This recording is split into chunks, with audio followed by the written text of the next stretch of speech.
the word concentration camp has come to be associated with the concentration camps of the Holocaust.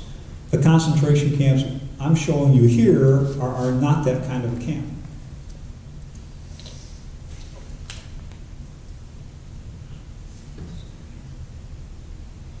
Okay, your guess is as good as mine on these questions. These are the questions that generate all the controversy. Was it a genocide? Was there intent to destroy? How many people were killed? How many Armenians were there? Did the Young Turks set out and intend to destroy people? Did the Ottoman state act with premeditation to destroy the Armenians? These are contentious. Historians will argue about this for the next 100 years. The 5 narratives I talked about try to unravel this. Here's the truth of it. We don't know the whole story. Nobody does. If anybody tells you that there's a factual basis for any one of the 5 narratives, be careful. It does not exist. It's all speculation. And if you open up books on those 5 narratives, what you'll see are words like probably, very likely, it seems that, he must have known. So they are rampant with speculation on trying to make an assumption. Correlation is not causation. The fact that something looks like a genocide, looks like an intentional slaughter, doesn't necessarily make it so. So to get by that historical rule of correlation is not causation, the people in the 5 narratives that I showed you speculate. What can I tell you? This I can tell you about. The revolutionary committees were a threat. They had capability, they had capacity. Capability means you could do something. They had the weapons, the training, the position to interdict Ottoman supply lines. They had the capacity to do that. There were enough of them in key locations. So that did exist. Was it a genuine threat? The Ottomans thought it was. Whether it was or not is irrelevant. They acted as though it was, because the Armenians had capability and capacity. This is also a fact. The Armenians are inflamed, instigated, driven, induced, paid by the great powers to rebel. And this is not simply the Ottoman army, the Ottoman archives talking. This is the British archives, the French archives, the German archives. They are actively engaged in getting these people to rebel. It's part of the age. The Ottomans are trying to get the Afghanis and the Indians to rebel against the British. The British are trying to get the Arabs to rebel against the Ottomans and the Armenians. The Russians are the most intense of the great powers who try to get the Armenians to rebel. What do you know about that would be similar? Well, Lawrence of Arabia. It's part of a British plan to raise rebellion in the Arabian Peninsula. They send Lawrence with weapons and machine guns and gold down to Mecca and Medina, and away he goes, and before he knows it, before the Ottomans know it, Lawrence has a small army of the Sharif Faisal's guys, and they start cutting the railways. So that's what they're doing. The Russians do it with the Armenians. The Ottomans themselves do it with the Azerbaijanis in Russia. They do it with the Afghans and the Indians, unsuccessfully. But it happens. So my part of this isn't the genocide thing. I won't comment on whether it was or was not a genocide. What I will talk about, and what I do in the book, is to explain the military perspective, these things in red that I talk about. Almost done. Okay. What I hope you remember from Ed's lecture. History is a narrative. It's owned by the person that writes it. It's never the truth exclusively. It has an agenda. It always is a narrative owned by the writer. The Armenian and Turkish positions are polarized.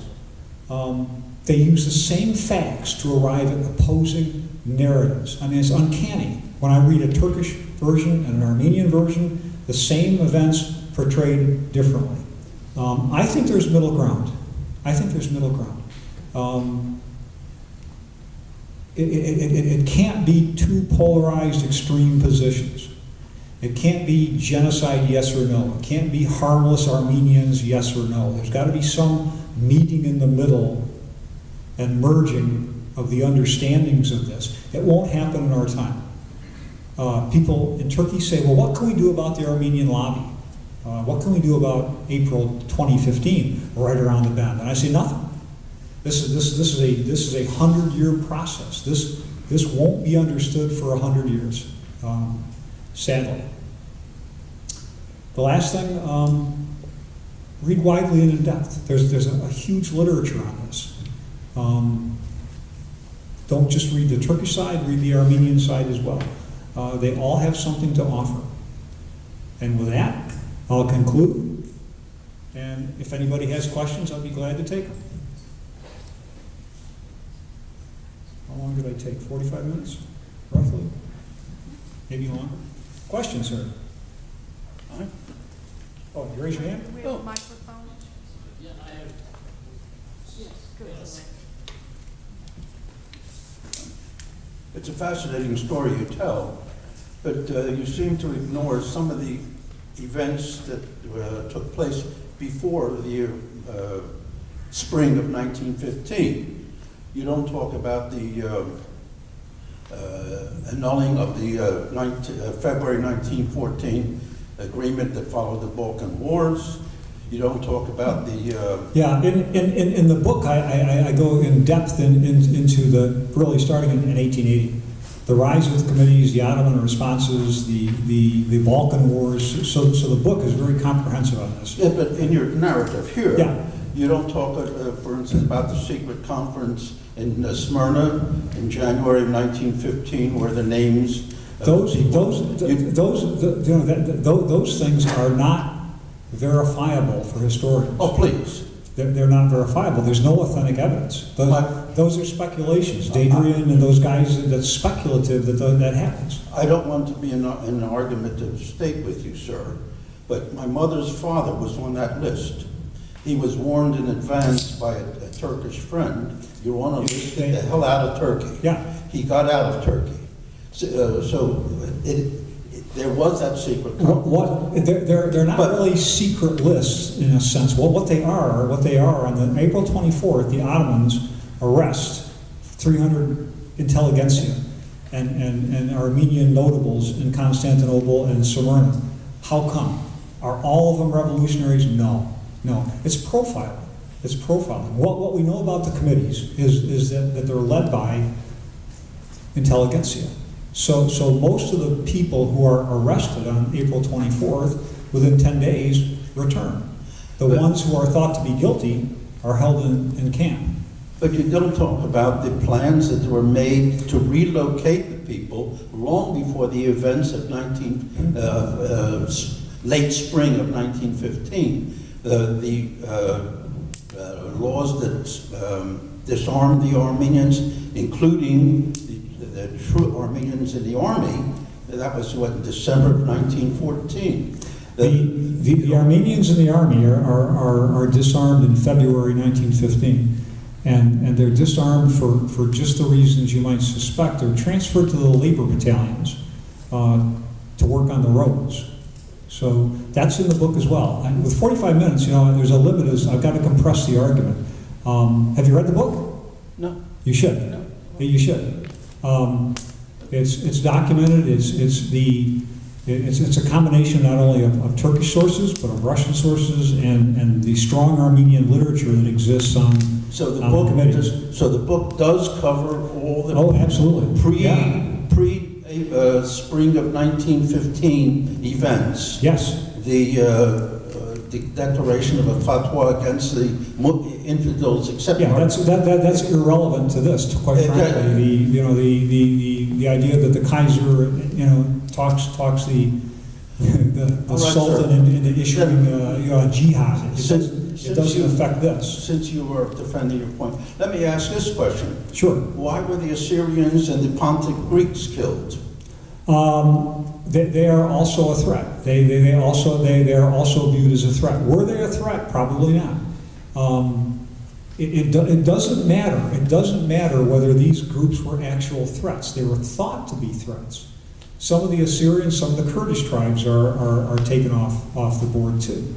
The Pontic Greeks, most of that happens after World War I. That happens in the 1919 to the 1923 time No, 400,000 of them were killed before the 1922, You know, 23. I don't really want to get into numbers because the numbers are contentious. We don't know how many are killed.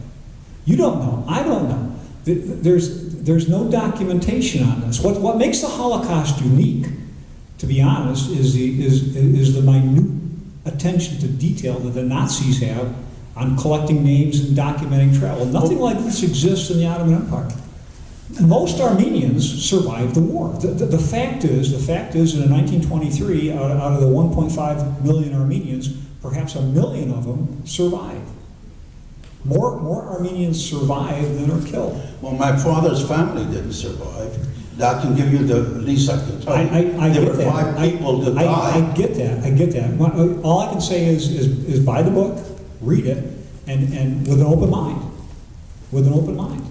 The Armenian Revolutionary Committees are just that. They're not self-protection groups.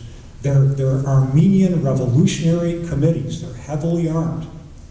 That's a fact. That's a fact. How come then no contemporaneous report of the war ever mentioned rebellion? Well, of course they do. You look at the German archives. The word pops up in about every other memo from Wangenheim to the Foreign Ministry. You look at the British archives and what's happening in Cairo. The messages from Gray and Bagos Nubar to Gray. I mean, that's just patently. There was an armed rebellion. Yes. Yeah. Read the book. Read the book. You have to read the book. I've got to move on to other questions. There's a lady back here. Right back here, sir. Yeah, if I had 12 hours, I could go through the book page by page. I wish I did. Dr. Erickson, how many Armenians had weapons? How many Armenians have weapons? I don't know. I can tell you that in some places they number in the thousands. There are some places like Van where 1914, my grandfather, who had been given a Mauser, that sharpshooter that you talked about, by the Young Turks in 1909. In 1914, he was asked to return that gun. And they had very good records. They had who they had given it to and the serial numbers. There wasn't anyone in the areas that my family came from with any weapons at all left. What city was your family from? Harput. Harput? I would disagree. I can show you photographs. My family is vaporized, and you're talking about I can show you 350,000 people. I can show you photographs of the weapons that are collected in Harput. Harput is a hotbed of Armenian committee activity. How come they couldn't be? The fact your family doesn't have a weapon doesn't prove that the committee doesn't have weapons. That's not proof for a historian. What historians are going to look at is what happens in Harput.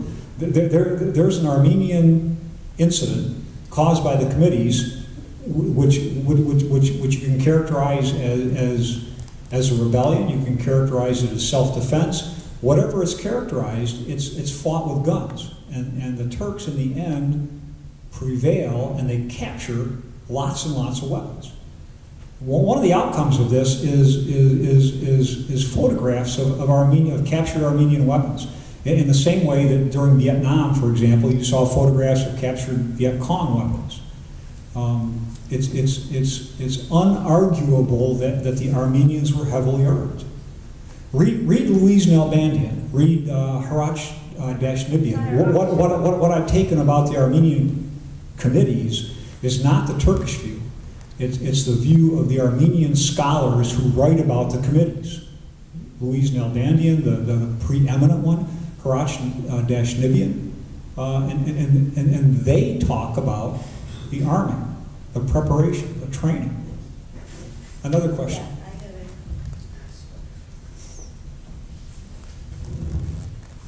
I have a question for you about the revolutionary committees you described earlier. One thing is I noticed in the picture you showed us that there seemed to be women as well as men. How widely representative of the particular communities that they were in did they demonstrate? Were they from all segments of society? Were they only intelligentsia? Were they mainly men? Were there a lot of women? There are some very effeminate-looking men in that one picture. I thought they were women initially. They're not. They're for whatever reason effeminate-looking men. This is a male club in a sense. To my understanding, my knowledge, women really aren't in the armed wings of the committees. It's masculine. It's a masculine thing. How many? How widespread?